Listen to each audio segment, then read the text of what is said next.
And it was very painful for me and the family to go through this, knowing what type of son that we had raised.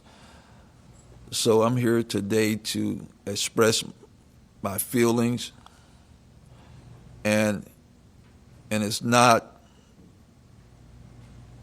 in a way of hatred, basically because the way that I was raised and brought up, that we have to respect one another.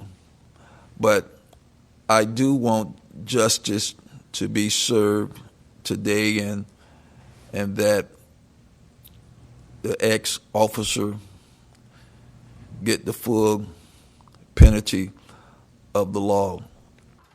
All right, this court is now in session. Joseph Marx presiding. Good afternoon, folks. Everybody have a seat.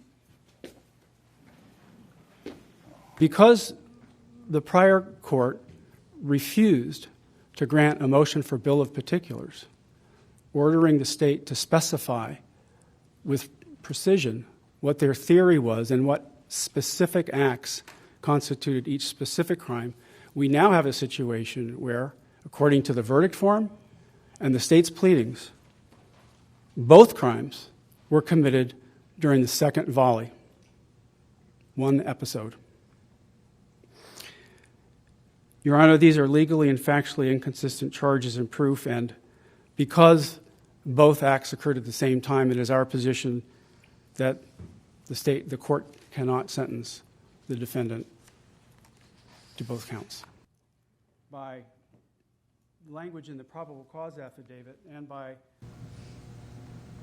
Judge, he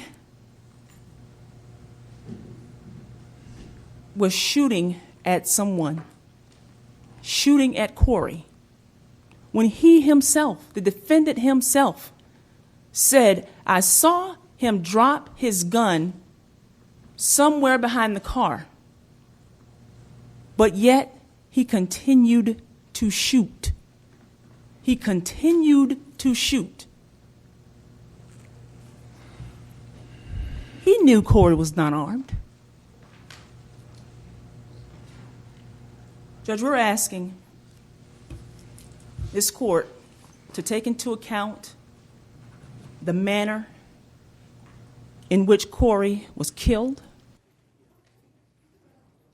This has been a heartbreaking case. I think it's had a profound effect on every single person that has sat through this trial, including very experienced lawyers who this is not their first rodeo. I can't put my finger on it. I can't tell you exactly why, but as the judge who's been a judge for 16 years and a prosecutor and sat in every seat in this courtroom, this case had a profound effect upon me. And I'm hoping that going forward that people can have some peace in their lives. And I know for the Raja family, that's in some ways impossible. All right. So, Mr. Lubin, would you like to call a witness? You take your time, sir. As I've already adjudicated Mr. Raja previously, on count 1, I hereby sentence him to 25 years in the Department of Corrections.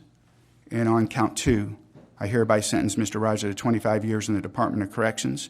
That is as a minimum mandatory, which was required that he serve day for day. Those sentences will run concurrently.